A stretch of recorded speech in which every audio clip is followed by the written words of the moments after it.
It gets the people going. That song. Let's go. That song gets me going, and it gets me going. It is playoff time.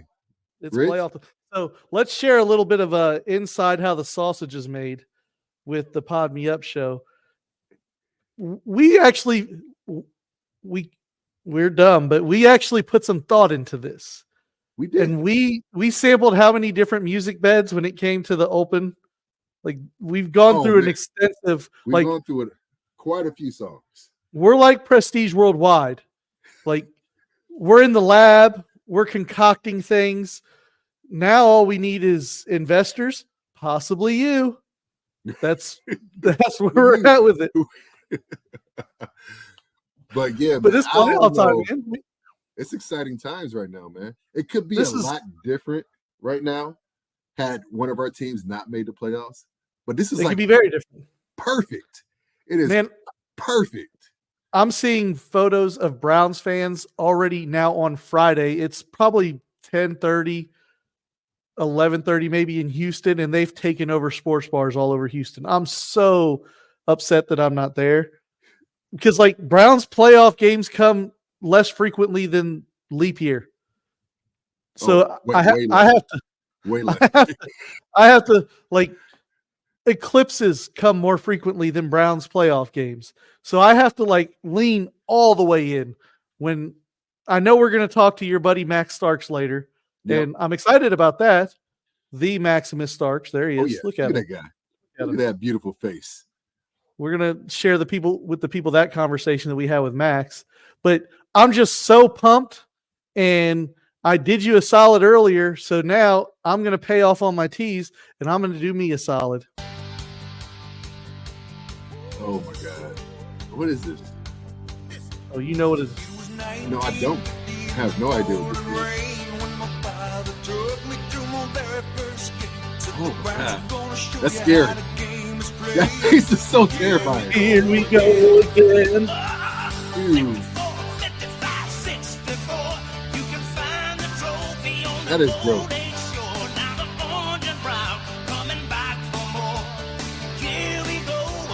You gotta hit the hook.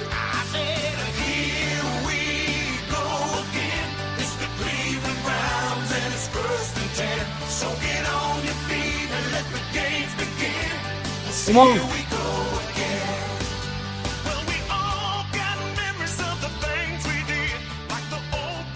I got it. That is straight garbage. But okay, you're allowed. Beautiful. That's beautiful. Even crazier. You guys use our phrase in your song. Just add it again to it. Listen. Obviously, "Here we go" is the Steelers slogan, and then you add again to try to make it yours. That's going to be on loop. It's going to be on loop for the next. It's going to be on loop for the next. I get it. 36 hours, and then God help us if we win. Oh, my wife, she can be kicking me out the house. Oh.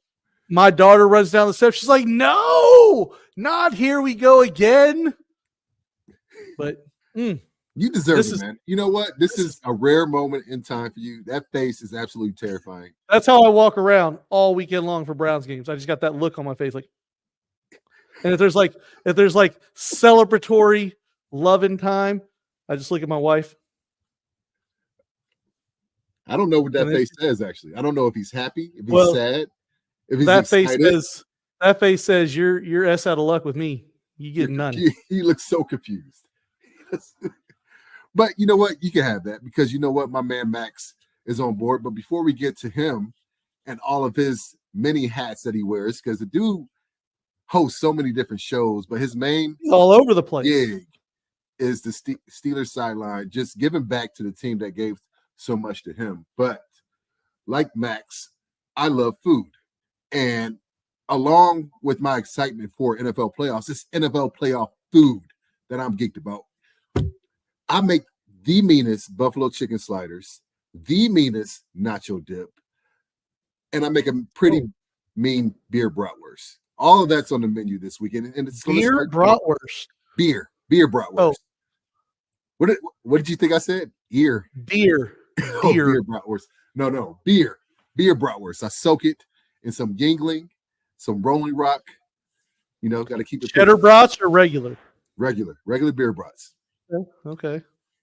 Cheddars are good, but I do regular, and then I add cheese on top. Okay. Bratwurst as long as there's some cheese, onion, and some mustard. It's perfect. And the whole family gets down on this. They don't like the brats. The brats are all mine, but they do get the chicken, the buffalo chicken sliders. They like the little mini cheeseburger sliders, and they love the nacho dip. The nacho dip is grade A. What's in the nacho dip? Because you made some boneless chicken wings when I saw you up here in Ohio.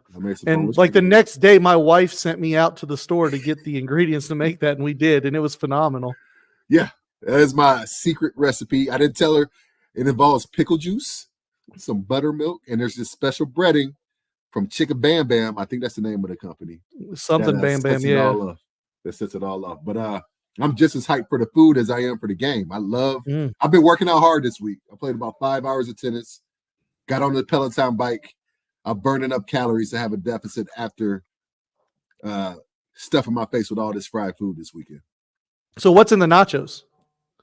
It's ground. I don't care about the games right now. I don't care about the games at this moment. I need to hear about this food. It's ground turkey and white queso cheese based with some cream cheese, some sour cream in there, some refried beans, some rotel, some. So is it like in a tin and then you just get some chips and dip into it? Yeah. I make it in the crock pot. I put all the ingredients into a crock pot. Okay. And let it cook, let it simmer for about 4 hours over time. And then we got magic. We have absolute magic by the end of that. And it lasts for about 4 days. You can't get enough. The best part about this stuff, and we're doing smash burgers. We're also doing a dip. I think it's like a Texas dip that we're gonna do for the Browns game, and we're gonna do a couple other things. I've also got a tray of cheesecake bites. Okay, yep. I'm with it. So that's gonna go down. So we're gonna have a bunch of snacks here, but it also serves as comfort food if things go awry. Just in case. Yes. You eat your feelings. You need a base there because, like I told you, work week is done. We have our shows. We will have a pregame show before the Browns game tomorrow. Yep. And a pregame show before the Steelers game. So going live, baby. We're going live. We want to make sure you're tuned into X and YouTube and Facebook or wherever it is you come and look at our ugly faces every day. But I will be inebriated quite early. Like there will be. What time are you going to beverages. start? You have a 4:30 kickoff. What time will you start? So initially, it's Friday tonight. Oh, you're going to start tonight? Well, I told you. So we got plans tonight. We're going to see Nate Bargatze, the comedian. I told you the wife and I are going to go see that. I love that dude. And I think I'm gonna put my phone down tonight and just enjoy an evening and some drinks and being out and about, have some dinner. Because I'm going to be locked in tomorrow morning. Because my schedule, I get up 4:30 in the morning, 3:30 some days. So like sleeping until 6:30 is sleeping in for me. Right, you'll be up. So I'm going to be getting it. I'll be getting after it. Initially, I thought my kids had sports stuff tomorrow. Well, my son doesn't now because he knocked it out earlier in the week, and my daughter has softball. But my wife was like, "I'll just take her." I'm like, so it might be on early. Your wife loves you. She knows what tomorrow is. She knows what tomorrow is, and she's also trying to avoid what tomorrow is. Like any way that she can be out of here. So she's got to keep loving you. Out of sight, out of mind.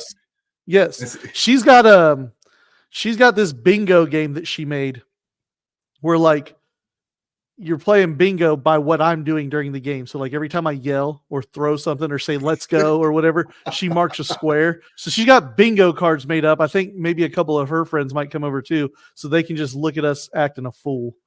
But that's what the plan is. So I may not make it. If I make it for the Chiefs and Dolphins game, I'm gonna be warm, not like them. Right. You know what's just so awesome about playoff football? If you're in it, you have hope. You have hope. You cannot make it to the big dance, the big show in February unless you're invited to the main dance, If you don't earn get your way to the main dance, you got to earn your way to the big dance. If you don't get an invite, there's no way you can make it. So you can't invite yourself. Nobody you invites. can't themselves. invite yourself. No, you got to get an invitation. Florida State learned that. Right. So sorry, Florida State. Our teams are in the NFL playoffs and they have a chance. We have been a 6 seed before when they only had 6 seeds and gone all the way. We're the 7th seed. We could also make history as being the first 7 seed if the ball falls right for us this weekend. I'm not oblivious. We have an uphill battle. We're going against teams that are hot. Buffalo's a hot team right now, although it's going to be very, very, very cold on Sunday when they go to Buffalo. We're looking at 3 to 5 inches of snow.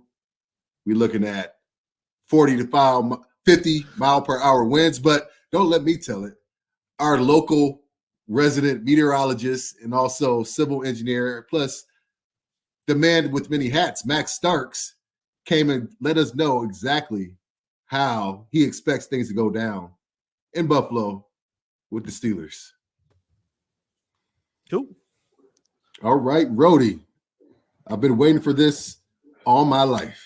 It's been a long time. All my life. One of my best friends on earth, my brother from another, but also the Steelers radio sideline analyst, Steelers Nation radio host, ESPN college and NFL radio analyst, SXM SEC NFL radio host, NFL network analyst, Westwood One fill-in analyst and sideline reporter. And let me not forget, a contributor to the AZ Sports on 98.7 FM, a man with many hats, one of my best friends, and again, my brother from another, Max Starks. Let's clap it up for my guy making it to the podcast. Pod me up. How you doing, my man? A class, too, with the baby grand. Yeah. Listen, the more you can do, right? Sometimes I like to sit around my office, which has a lot of leather-bound books that smell of rich mahogany.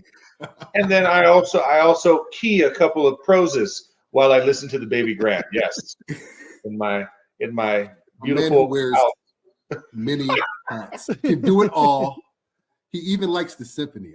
Haven't you like orchestrated a symphony before? I've conducted before. I was on the PSO board for about 9 years for the Symphony Orchestra of Pittsburgh. So yeah, I have guest conducted, I've guest narrated, and hosted events at the symphony. So yes, I am of distinguished class at moments. So sophisticated. Classing us up a little bit, Trey.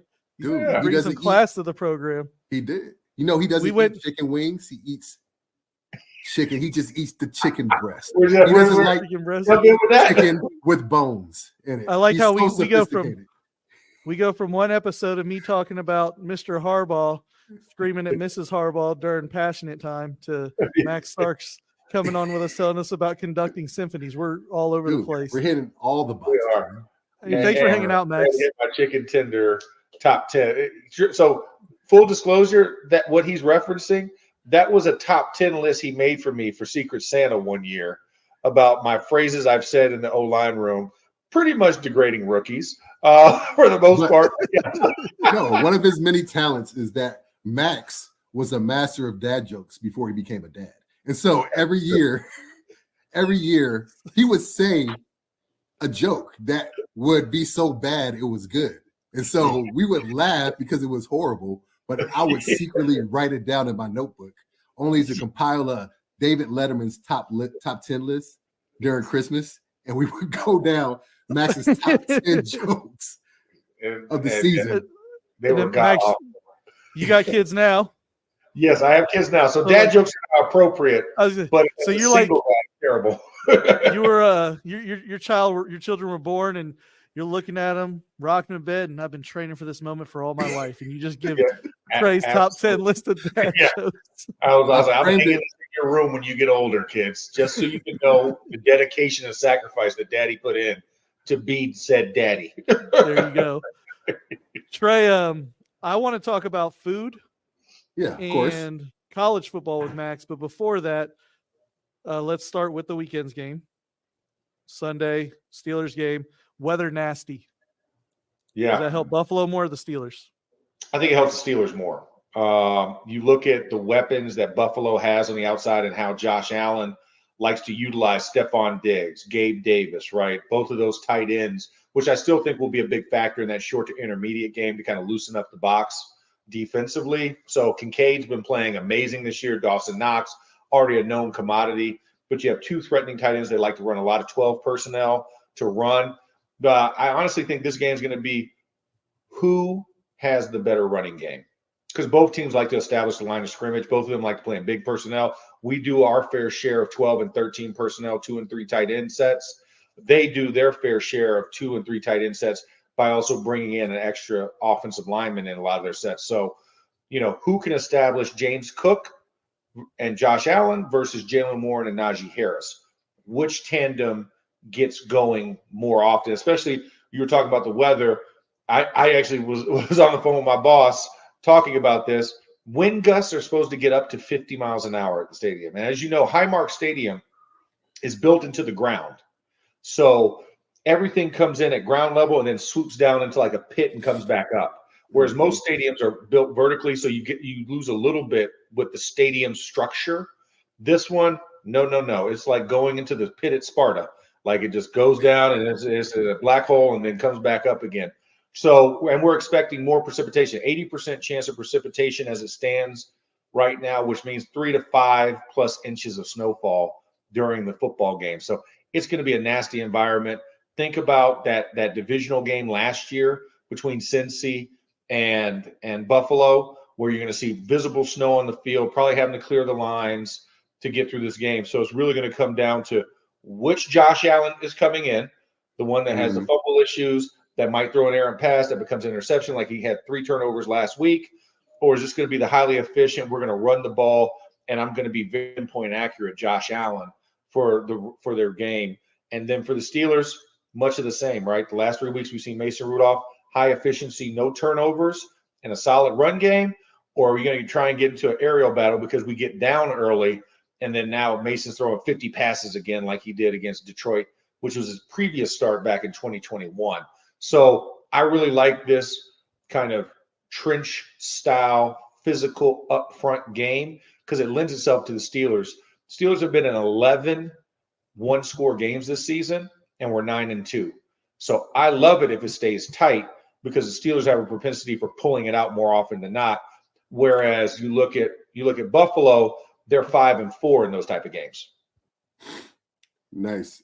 Max, the meteorologist and civil engineer. I told you he wears many hats. Yeah. Listen, I could do it all. Listen, I can also tell your future for a fee.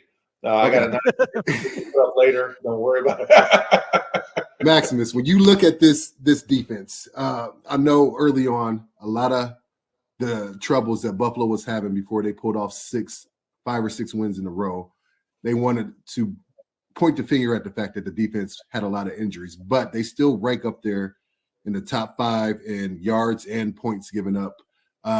Where does the strength in that defense lie, and what can the Pittsburgh Steelers offense take advantage of? So there's 3 guys on that defense that make everything hum. On the back end, it's going to be Micah Hyde, Justin Poyer, and then up front, it's actually Ed Oliver that is the main engine. So your 3 technique. He's devastating. He's disruptive. The dude has 9 sacks on the season, and he doesn't quite get the same billing, right? Because Justin Madubuike from Baltimore is having a renaissance year for the D tackle position. He has over 12 sacks on the season. Then you also look at guys like Aaron Donald. So Ed Oliver kind of gets overshadowed in that conversation. We're thinking of interior defensive lineman and disruptiveness. But he's just as disruptive as the rest of those guys. He just doesn't get the recognition, and he doesn't have the edge presence like the other guys have.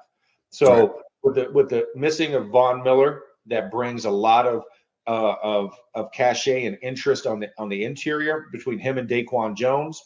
And the edges are average. I mean, Greg Rousseau, he hasn't really grown as a pass rusher. Even though he was a first-round draft pick, he hasn't grown as a pass rusher.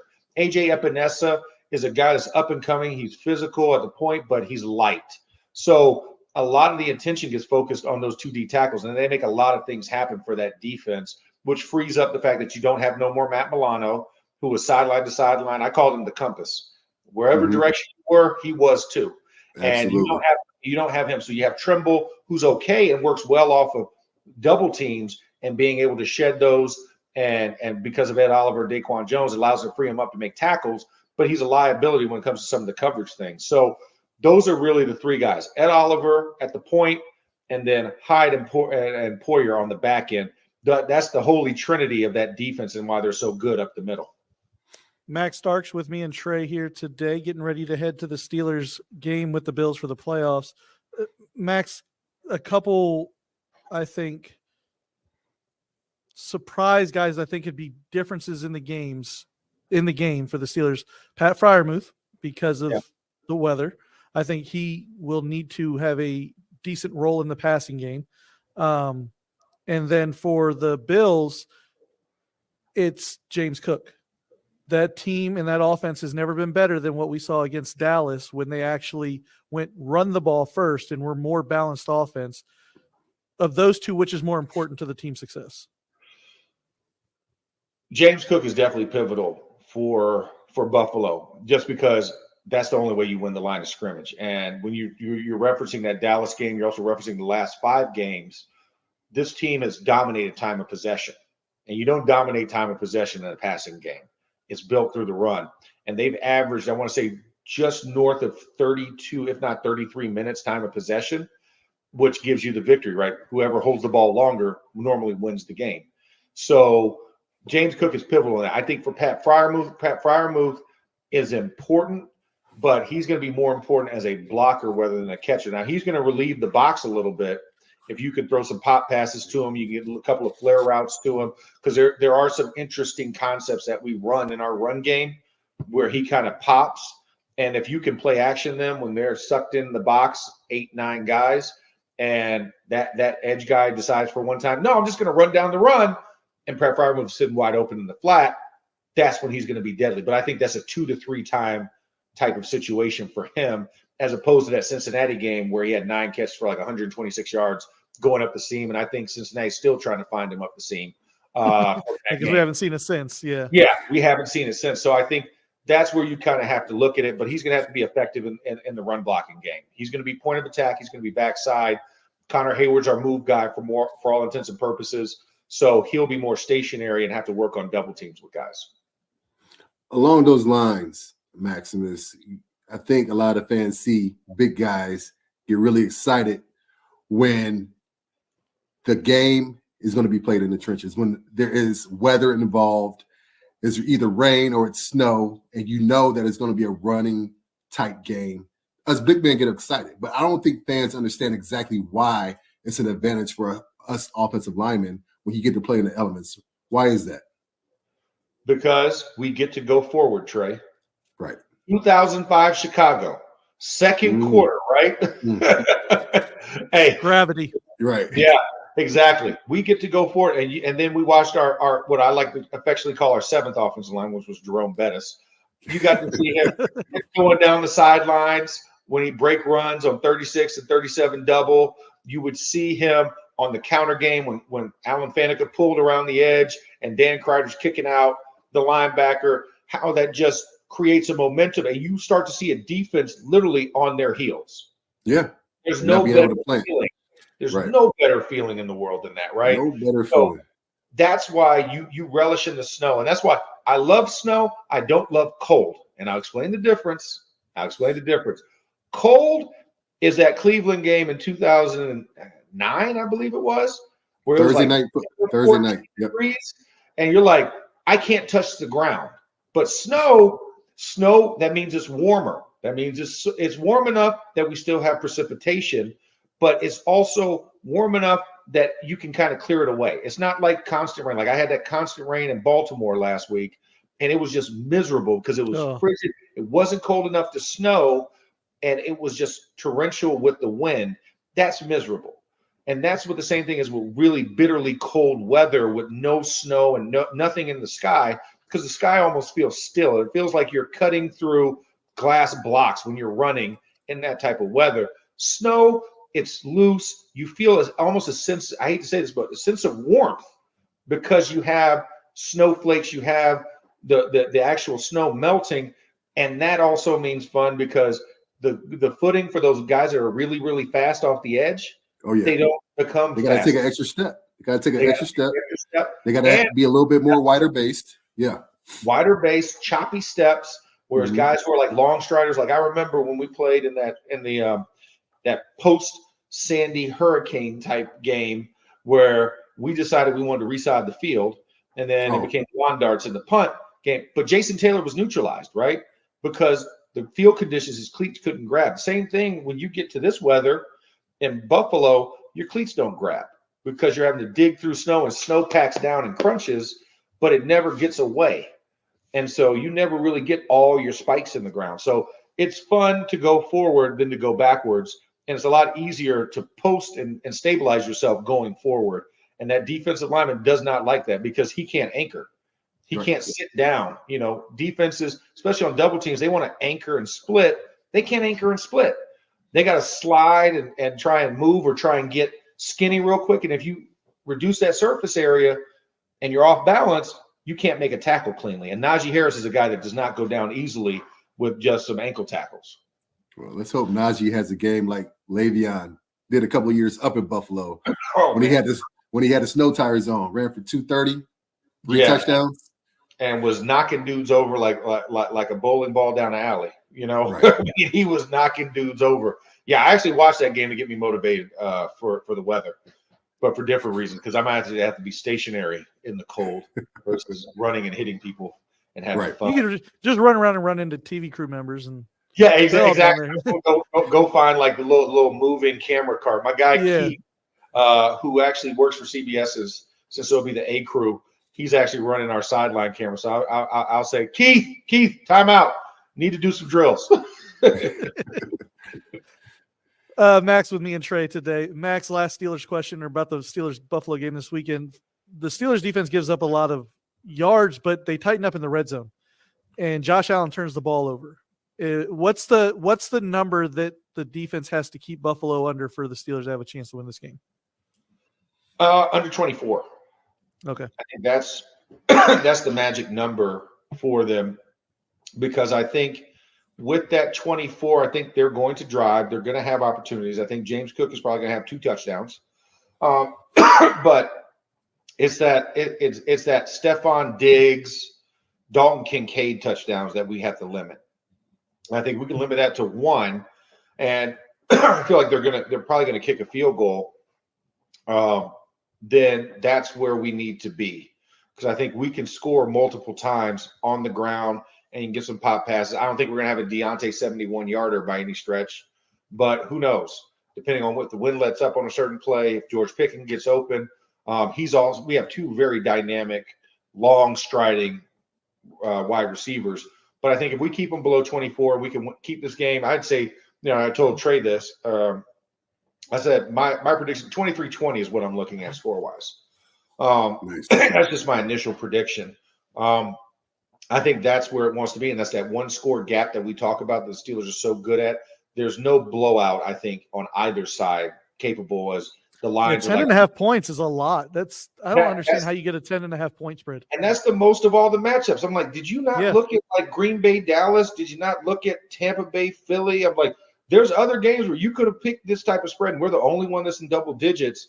And I think that just goes to a sign of disrespect and people looking at algorithms versus watching the physical play of a team. Because if you watch the Steelers the last 3 weeks, there's no way you're saying, and you watch Buffalo the last couple of weeks, and the fact that they survived in Miami with 3 turnovers and a kick return that was the difference in the game, not Josh Allen's play.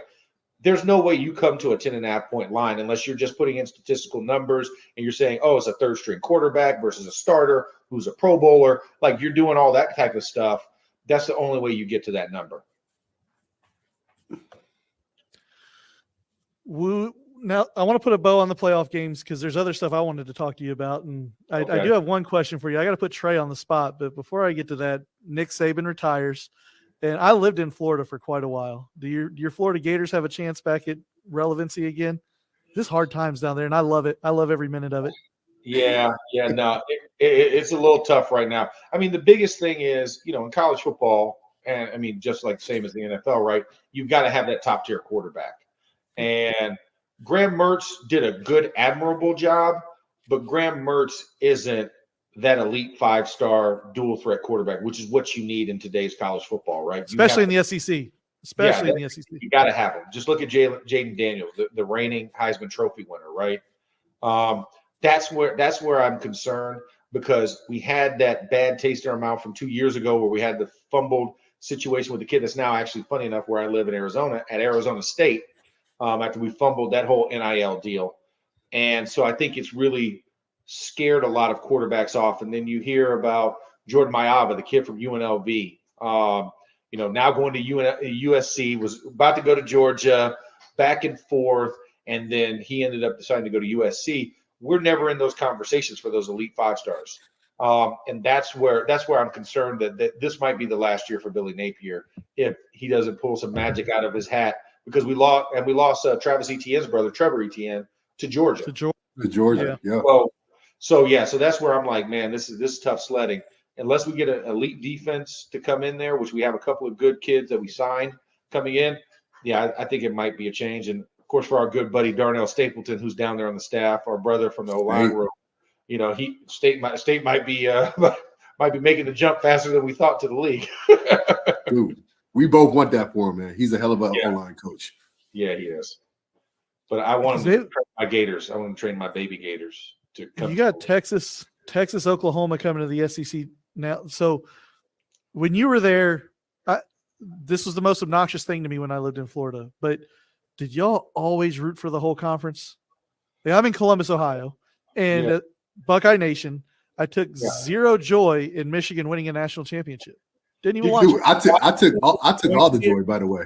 I'm happy the Big Ten won the championship. I'm not a Michigan fan either. Actually, the Big Ten was going to win the championship regardless, because Washington will be in the Big Ten next year. I mean, that doesn't count, though. That's a Pac-12 championship if they have one. When they get honored next season, as if they would have gotten honored the next year, it would have been in the Big Ten honoring their championship. Well, I appreciate original Big Ten members. How about that? And so, I appreciated Michigan winning. See and maybe Florida has a taste of this. I don't come from a blue chip program. I don't claim Northwestern's a blue chip program. I appreciate what we get. And we get some of that money that Michigan got winning that national championship. And we need every bit of it for whatever transfer portal kids that decide to come to Northwestern and want to get smart and have great careers and jobs after they get done playing football. That's what I hope. See, that's just like the individual you're dating that decides to sell you on their personality versus their looks. I'm gonna keep it real funny, and you're gonna have a good time, and we're gonna go on trips. Yep. I will make you laugh. I cook. I do cook. I clean. I do it all, and that's fine. But these damn spoiled ass Buckeye fans are the most spoiled humans on earth, and Rich is no exception. Rody is no exception. He does not care. His hate for Michigan is so strong that he can't take joy in the fact that the Big Ten took something away from the SEC. He hates the SEC. I mean, he could take some joy. No, it's so having lived in Florida, and I've told Trey this, that Florida fans are like, it's Michigan fans and Florida fans for me, and it's because of the SEC thing. I think that you guys should be better than that. You guys had a good program. Don't start hanging your hat on Alabama's accomplishments and rooting for the entire SEC and doing the SEC shit. That's where I come from. As far as you're spoiled, I tell Trey this all the time. Buckeye fans on Saturdays are Steeler fans on Sundays. There's an expectation there. There's a standard that's been set, and we're all just very spoiled together. Yeah, and listen, Trey, we've experienced it firsthand in a BCS national championship. The first time Trey and I actually tailgated, which is a great story. It was Trey, Willie, and I. But I believe it was your your love and your hate meeting at one place out in Arizona, in Glendale. It was the Gators and the Buckeyes for the national championship game back. It was at 2007. Ted Ginn returns the Troy Smith. Yeah, Ted Ginn. And immediately hurts himself. Ted Ginn stays healthy. Ohio State wins that game. But they probably do. But he didn't, and they didn't. So I'll let you know. Weren't going to win that game. Florida dominated them on the offensive and defensive line, and Troy Smith was on the Heisman circuit. He was living large the month leading up to that game. But Ted Ginn was probably they were not ready. He was top 6 in Heisman voting that year, wasn't he? Wasn't he up there? Like Ted Ginn was like he was Troy like won it, and then Troy won it, and Ted was got votes. top 5 or 6. Yeah. Yeah, But yeah. And so Ted was like a legit piece of that offense. Yeah, maybe but they the might Florida not win defensive. It's a different game.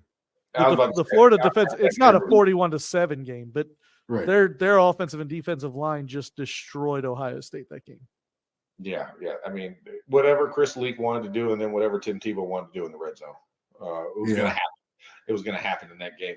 But no, I think, like for me, for Florida, I have a lot of pride.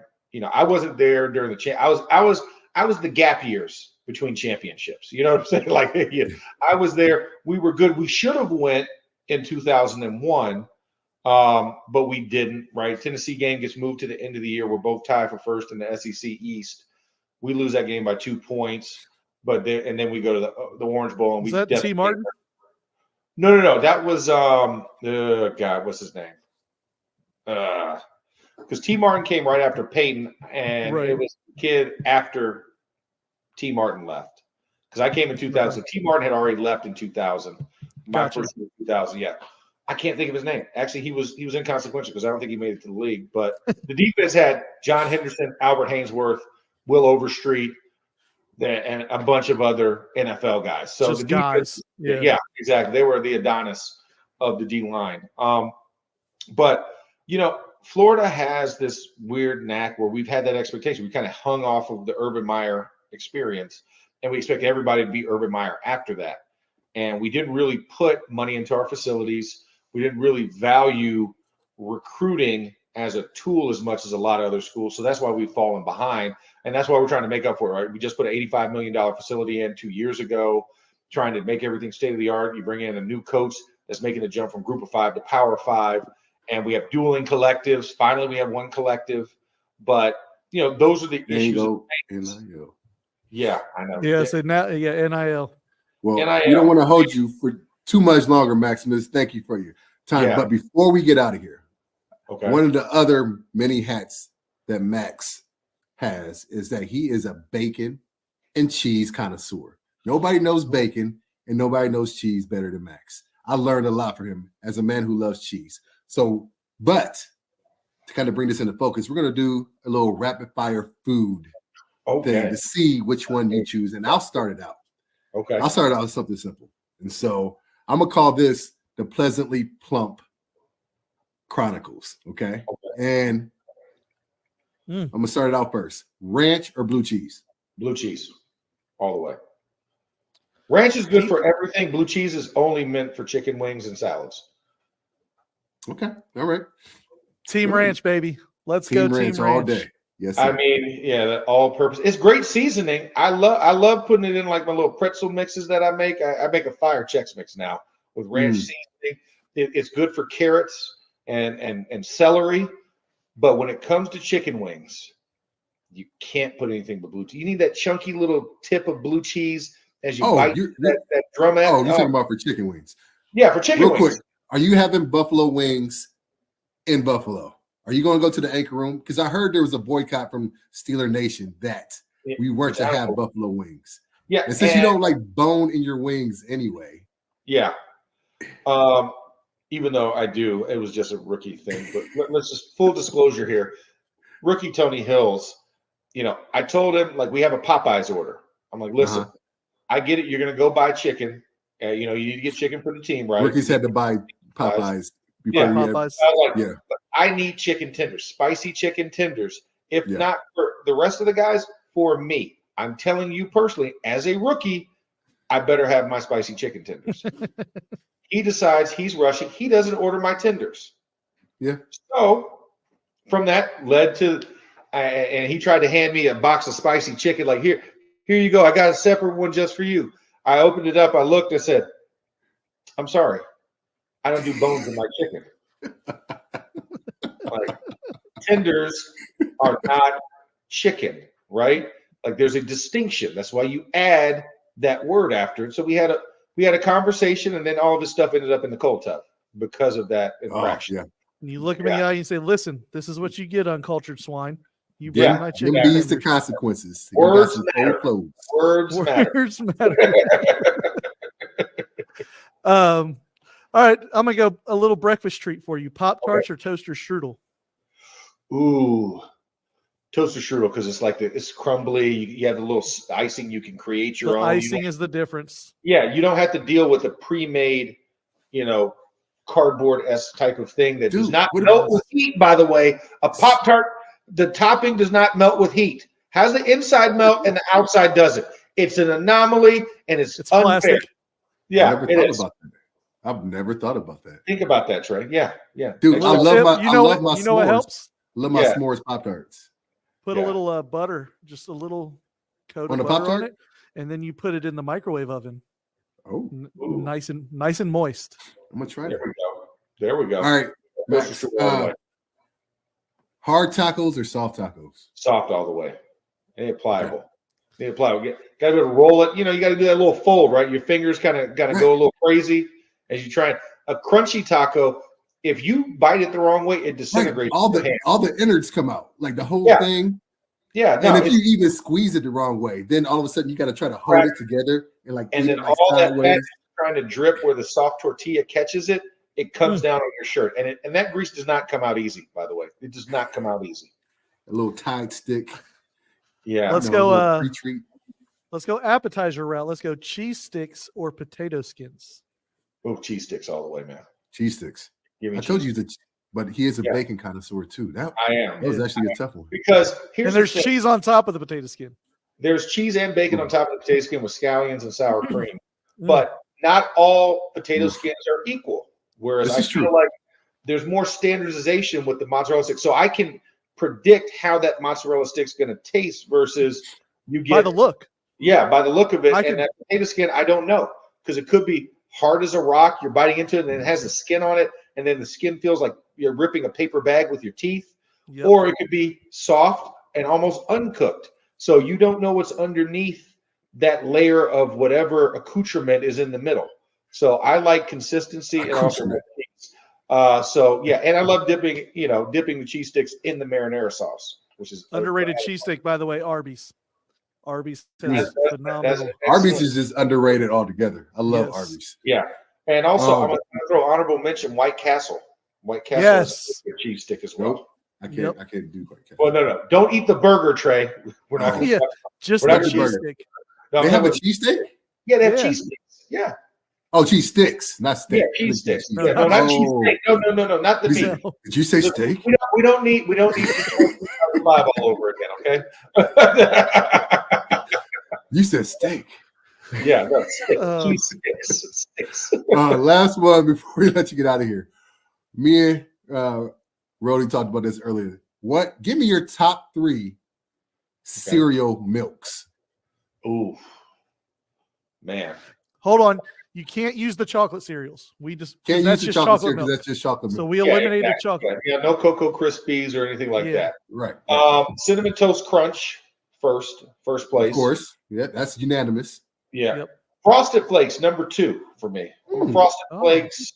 That's just straight sugar milk. Yeah. It is. But it's got a little bit of that corn because you get the corn flake dissolved a little bit in there. So I like that little texture difference. The corn flakes crunching up. Third, Lucky Charms. That's disappointing. Did you? I went Captain Crunch all berries. You trying to get me on Applejack? I just don't like Lucky. Yeah, Applejack's is a quiet goat. It's just it's right behind Cinnamon Toast Crunch. And then nobody said Golden Grams. I'm mad nobody even mentioned here's the thing. I have Golden Grams is the poor man's Cinnamon Toast Crunch. Yeah. It is. But the milk is amazing.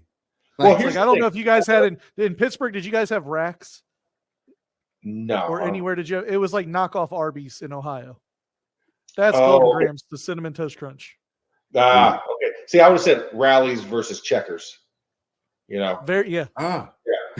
Yeah, exactly. Checkers is what started this for me when I moved to Florida. Yeah, I love me some Checkers. Lucky Charms is the third. Okay, I'll let you go. Corn Pops would have been in there, but I haven't had Corn Pops in like 2 decades. Pops is good. Like Corn Pops is good. I thought about Corn Pops. Once I had to watch my sugar intake, like Corn Pops kind of went by the wayside. No Fruit Loops or Captain Crunch? See, no, I like Captain Crunch. Are the Crunch Berries? Because no, I don't like Crunch. See, here's the thing. Oh. I don't like fruity cereal tastes. It's Like, healthy kind though. of It's a fruit. taste. So no Fruit Loops? No, No Fruity Fruit Loops. Pebbles? I don't do Fruit Loops, Apple Jacks, Fruity Pebbles. I don't do any of those. Honeycomb. Honeycomb's not bad. Yeah, honeycomb is not, but it's like corn pops, right? Yeah. Get the Yeah. same Yeah, type they're- of Same flavor family. texture of corn pops. Golden grams, like you said. I mean, that's just honey on the little rolled oat.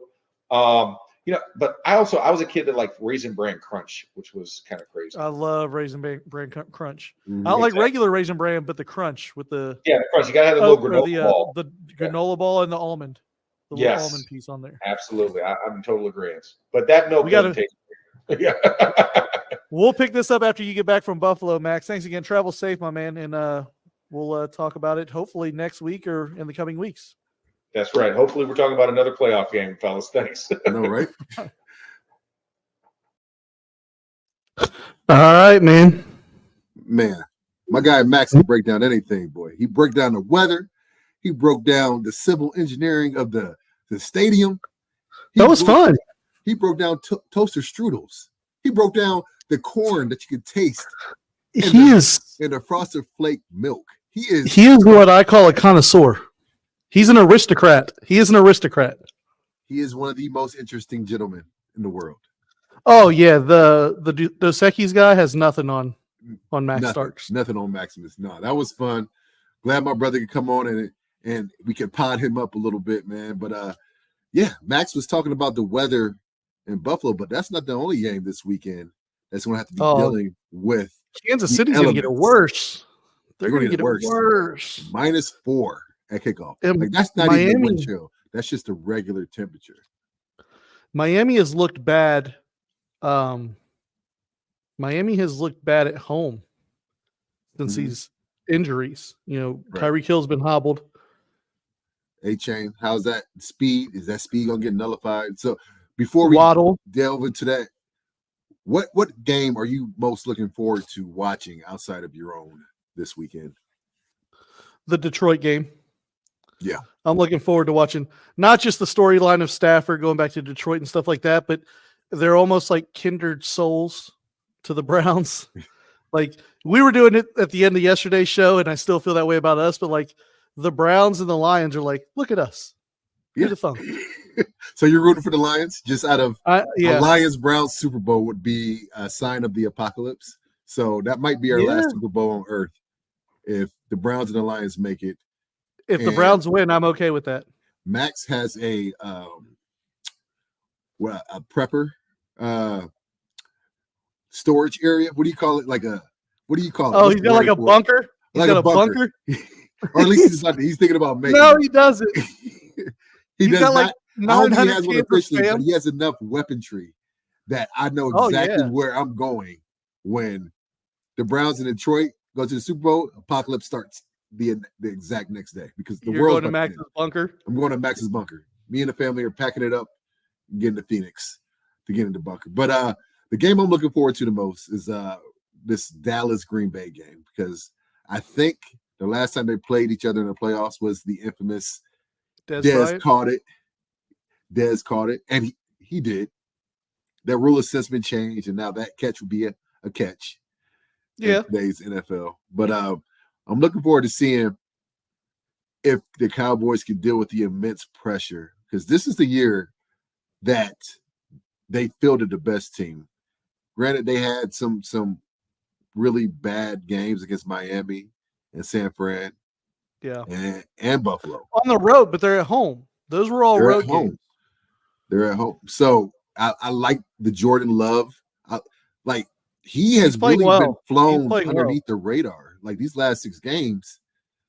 And if you just look at the box score, dude has 32 touchdowns and 11 picks and like 4,400 yards for passing. Like this is his first year starting post Aaron Rodgers. So it's impressive that he's been able to get that team to the playoffs with not one marquee name on offense. Aaron Jones was hurt most of the year. He's made a player out of Jalen Reed, and they had their tight end was actually pretty good before he got hurt. I forgot his name, but he was a rookie as well. So they've done well despite all that. And I think, and it's Mike McCarthy's former team, so there's a storyline there. the team that he took to the Super Bowl. If the Cowboys lose that game, Mike McCarthy is done. That's what everybody's saying. You think so? I do. I'm hearing rumors that might be a place for Belichick. I just don't see Belichick and Jerry Jones coexisting. But he is. It's a ready-made team, and he's 70 plus. Well, the flip side of that is Bill Belichick isn't going to be around for a decade, and Jerry knows that. Right.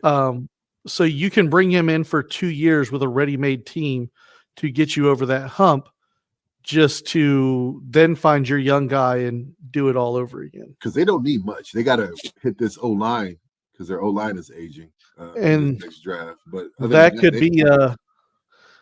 could be the Lincoln Riley call with the Oklahoma ties. And you keep on egging for Lincoln Riley. You really think he's going to the NFL in the next year? He's going to be in the NFL because USC is not going to do well in the Big Ten. Okay. They're not going to do well in the Big Ten. And he's a hot name. It's what you do. I mean, if the NFL comes calling, he would have to get hired in this cycle, because if they don't do well, the cachet behind his name will dwindle some. And I don't know if the NFL might coach would. No, because we saw NFL teams still wanting Harbaugh even in the middle of the 0-5, 0-6 run to Ohio State. He's just a weird guy.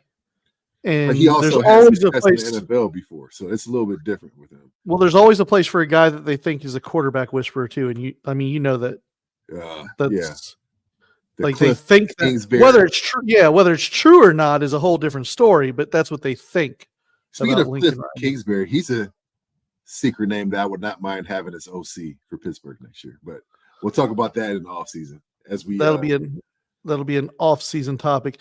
You got one right. I nailed the Pete Carroll thing about being gone sooner rather than later, but Patriots do have a new coach. They do, and Jared Mayo. And I did call it, but that was easy, actually. Out of my list. I think it was contractual. Didn't he have it like in his – it was like part of the thing. I wouldn't be surprised because they named him right away. Like usually teams give it a week or two, but no, like Belichick, the news came yesterday that he was leaving, and they announced today that Mayo is the guy.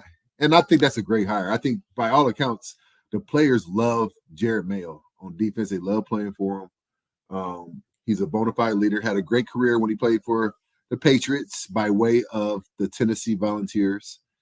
So I think the Patriots got it right with that one. I don't think, other than a surprise playoff team, again, everybody's saying if Philly loses to Tampa, they'll move on from Sirianni. But that guy there's been quite a few people say that they lose to Tampa that they could see them moving on from Sirianni. They're going to fire 2 Super Bowl. It's what they do. Sirianni did not win, but still, they fired Doug Peterson. They were able to rebound and make it back to the Super Bowl. So they just think they can bring in any coach to come in and have success. That guy, he's a weird cat. He's a different cat. For sure. That's what I was going to say. He's almost like the perfect fit for Philly. Like the way that he is smug as hell and just. You do. But you got to cut him some slack. I know Philly's kind of limping into the playoffs, but they lost both their coordinators, and he was still able to get out to a fast start. I don't see them firing him after his work. I don't either. I think it's a Philly.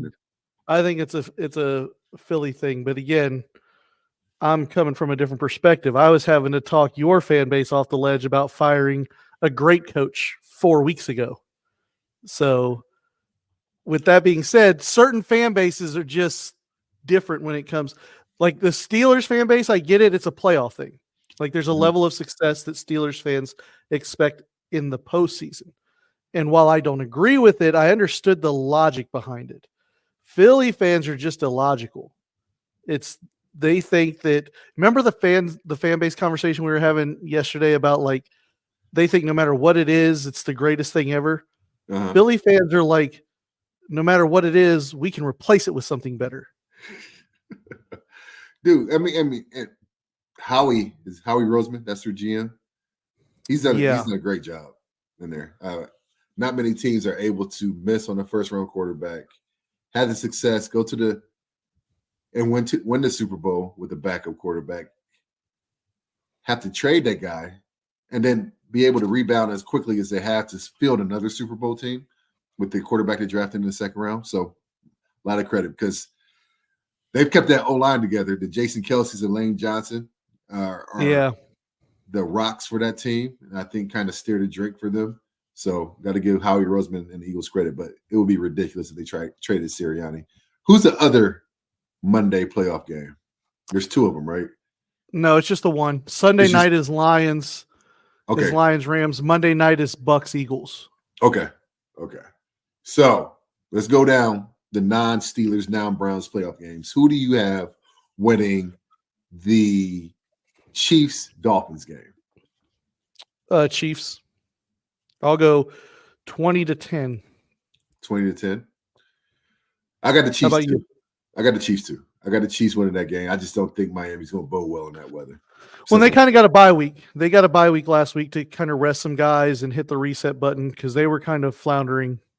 They haven't been playing good ball either, but Miami's hurt, and I don't like Florida teams going north. Right. And they don't have Bradley Chubb or Jalen Phillips. Like they will not be able to get pressure in that cold on Patrick Mahomes. Now, let's see if the wide receivers can actually catch the ball in Kansas City. So, but I'm a big like GIF and meme guy on social media, and I saw somebody put a thing up that said something along the lines of it was like Mike McDaniel looking out into a blizzard. It's like Mike McDaniel looking out the window before he goes on to cook up the most lethalist of passing plays for this weekend in Kansas City. And I was just dying. Mike McDaniels might be the most quotable coach in the league. Did you see that meme where he's like, yeah, I see it, but it's only going to get bigger. People use that for so many things. It was awesome. But I think he's going to struggle in KC. I do like Mike McDaniels as a coach. He is hilarious, and I think he's the players funny. love him. He's a breath of fresh air for coaches. All right, Dallas, Green Bay. Dallas at home. I think Dallas wins by more than a touchdown. I got Dallas too. I think that is going to be a high-scoring game. Green Bay's not good. So I'm impressed with what Jordan Love's done this year, but we've talked ad nauseum about how bad the NFC is. The NFC is top heavy with like 3 good teams and then just a bunch of meh, like in the middle. And Green Bay falls into that. They do. But I will say this next game, Rams, Lions, I think either one of those teams can beat Dallas. In Dallas, actually. I think the Rams are better suited to do it. I think the Rams are one of those good teams. I think Dallas, San Francisco, and the Rams are the 3 best teams in the NFC right now. The Lions are okay, but Jared Goff has turned the ball over a lot more than people realize. Well, and they may be without Laporta. If they're out, if they don't have Laporta, they lose. Without a doubt, I don't think Amon saying the Sun God. I don't think there's any chance he plays. Do you? I don't think Laporta plays. No. They got 2 good running backs, Gibbs and Montgomery, and the Sun God Amon-Ra St. Brown. He's good. He's really real good. You know what? He may be, and I say this as somebody who is like he was off his rocker, but I've said regularly, AB may be one of the best route runners to ever play the game. Yes. Antonio Brown. And Amon-Ra St. Brown reminds me a lot of him, the way that he plays the game. Yeah. That's a fair comparison. I like that. And the way, and him being in a dome, like if AB had played his games the majority of his career in a dome, as opposed to outdoors in the AFC North, especially in Pittsburgh, in Pittsburgh with that field. He was just what he was able to do with his routes on that field in that division was special. As much as I hated watching him ninja kick the hell out of my punter. Oh, that's great. But I you know me, I'm one to give credit where credit is due, and AB was one of the best. He's probably top 5 route runners ever in the NFL. So do you have Detroit or the Rams? Which one are you going to go with that? In Detroit. That's so tough. It is. That is so tough. I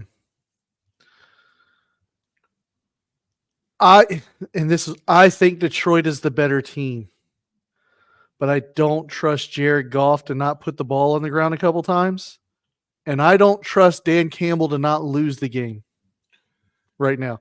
His going for there sometimes coaches just do too much, and I almost think that they will be at a disadvantage being at home because of the emotion of playing a home playoff game in front of that crowd, where they'll try to do too much. I hope they channel it into positive energy, but I'm thinking of that roster, and we'll talk more about the Browns and Steelers during our pregame shows. So you want to make sure you're tuned in for that Saturday and Sunday, and we'll announce. You want to announce on Twitter what time we're going to put those up?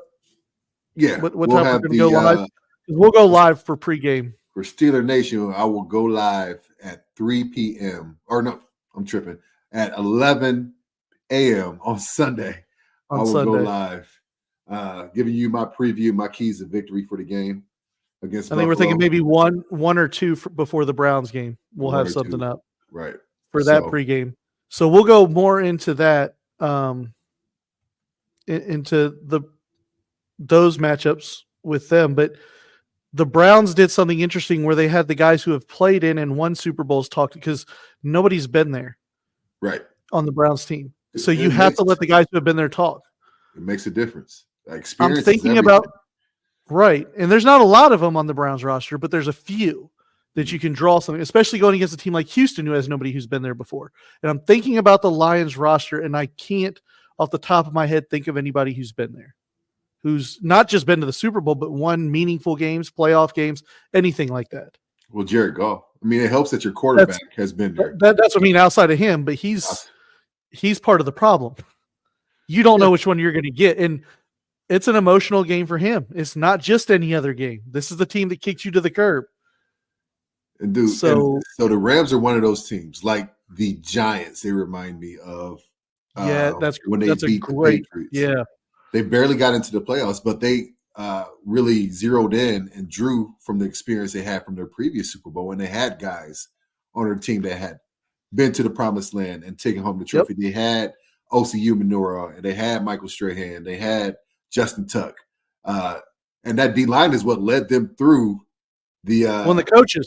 The coaches too. You have certain coaches who just elevate, and they're better playoff coaches than regular season coaches. The details matter more. They get everybody to rise to that level, and that's a great comparison analogy. Is the Giants? Yeah, and so that's why I'm going with the Rams. I think Stafford is the better quarterback. He's better in more crucial situations, and he's not afraid. Like he relishes those moments. You see how even in Detroit, when the games were close and stuff, you saw what kind of competitor he was, and I think he brought that same thing to LA. And now that he's been a Super Bowl champion and a Super Bowl MVP, he has another weapon in Puka. He has Cooper, the other kid that's been showing up, Robinson. Is that who? Demarcus Robinson or something like that? Yeah. The third guy who's been having a great into his year, and they still got Tutu Atwell and Kyron Williams, who he was the best running back this year, just running the ball. Nobody was better than Kyron Williams. So, and unlike every other team in this region in the Midwest, what I know Pittsburgh considers themselves East Coast for whatever reason, but when you look at Pittsburgh, Cleveland, Tennessee, being in Nashville, Kansas City, the Lions aren't getting a home field advantage against a warm weather team like LA because you're playing in a dome. This actually plays to the Rams' favor. Right. So because I trust Stafford more and because I trust Sean McVay more, I'm rooting for you like crazy Lions fans. I hope the hell you win, but I think it's going to be 24-17 Rams. So far, we agree in all three of these games. What about the last playoff game of the weekend, the Bucks and the Eagles? This is a tough one for me because both teams limped into the playoffs. Philly never looked particularly dominating at all this year. They won a lot of close games. Offense is not the same offense as it was last year. Jalen Hurts is not the same Jalen Hurts that played last year. he still had like 15, 16 rushing touchdowns from the tush push or whatever. But A.J. Brown is banged up. Devontae Smith is banged up. Goddard's coming off injury. All their weapons are hurting. And then you have the Bucs on the other side that are as Dr. Jekyll, is it Mr. Hyde and Dr. Jekyll as it can be these last 4 weeks. So your boy Baker's down there, was killing it a month ago, and now the last 2 weeks, he was the guy that you guys got rid of. He was why those performances was why he's not in Cleveland anymore. The last 2 weeks, absolutely, Yes. 100%. There's not a middle ground with Baker Mayfield, and that was his problem. It's always inconsistent. The highs are so high. He's so good and up here, but the lows are so low to where you can't even tread water. You're drowning. And that was a problem with him in Cleveland. And the Eagles and Bucs played earlier in the season. It was a rainy, sloppy game in Tampa, but the Eagles were healthy. And this one's actually tough for me.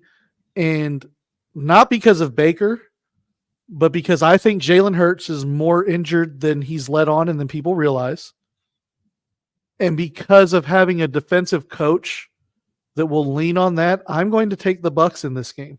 Being at home and having a defensive-minded head coach who will find a way to bottle up Jalen Hurts enough. If you look at the teams, they're very similar, actually, because Jalen Hurts is the same way as Baker in a lot of ways. The highs are very, very, very high, but the lows are stinky. He just doesn't have as many lows. No, he's got far less lows than Baker, but it's the same thing. And right now, he's been riding a low stretch for a while.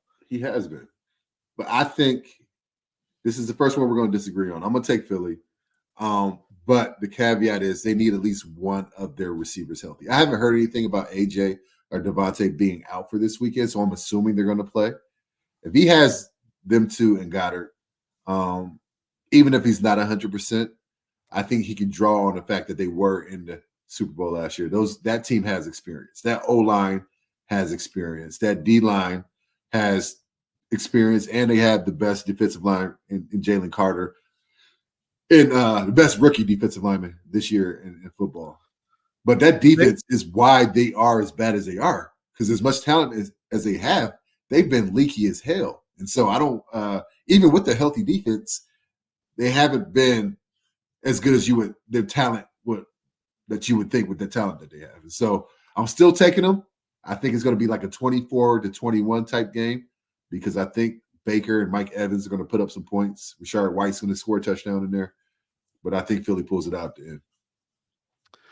Well, what we do know is we have a fun week of football that matters to us. Not everybody does. Not everybody does. Now I got to start placing my my degenerate activity for the weekend. And I have to get ready to go to Nate Bargatze. Oh. So I will see you tomorrow. Have fun. We'll go live a little sweet life and watch a comedian and laugh a little. Well, just in case I mentally prepare myself for this game. I got a menu to cook, but I am getting my mind right, my positive Buffalo chicken sandwiches when you're playing Buffalo. That's bold. Bold strategy, Cotton. Because I will devour them. I will eat them up and then poop them out. That is why I will eat. That's why I chose buffalo chicken. But here we go, Steelers. It's about that time. It's about that time. I'll talk to you tomorrow for the Browns pregame, man.